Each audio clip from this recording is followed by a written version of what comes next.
কোনো রকম চিজ ছাড়াই খুব সহজে বানিয়ে ফেলতে পারবেন ক্রিমি হোয়াইট সস পাস্তা, আর এটা টেস্ট অতি সুস্বাদু।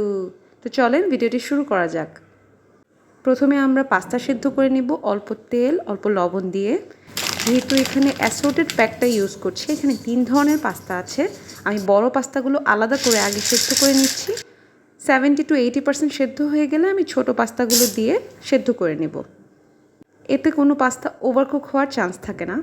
দেন প্যানে তেল দিয়ে 3 চা চামচ ময়দা দিয়ে দিব সামান্য ব্ল্যাক পেপার। এরপর ভেজে রসুন কুচি, কাঁচামরিচ কুচি, চিলি ফ্লেক্স এবং দুধ দিয়ে ভালো করে ভেজে নেব। যেহেতু আমি এখানে 1 কাপ দুধ ইউজ করেছিলাম, সাথে একটু পানি ইউজ করেছি। এরপর লবণ আর চিনি দিয়ে দিব। এইবার দিয়ে দিব প্যাকেট মশলা এবং সামান্য অরিগানো। তারপর ভেজিটেবলসগুলো দিয়ে দিব। এখানে আমি ক্যাপসিকাম আর পেঁয়াজ ইউজ করেছি। কিছুক্ষণ রান্না করে পাস্তাগুলো দিয়ে আবার 3 থেকে 4 মিনিট রান্না করব লো টু মিডিয়াম হিটে। You can also follow me on Facebook and YouTube. Thank you. আমি সামান্য লবণ ইউজ করেছি, একটু কম ছিল। দেখেন কতটা ক্রিমি হয়েছে পাস্তাটা।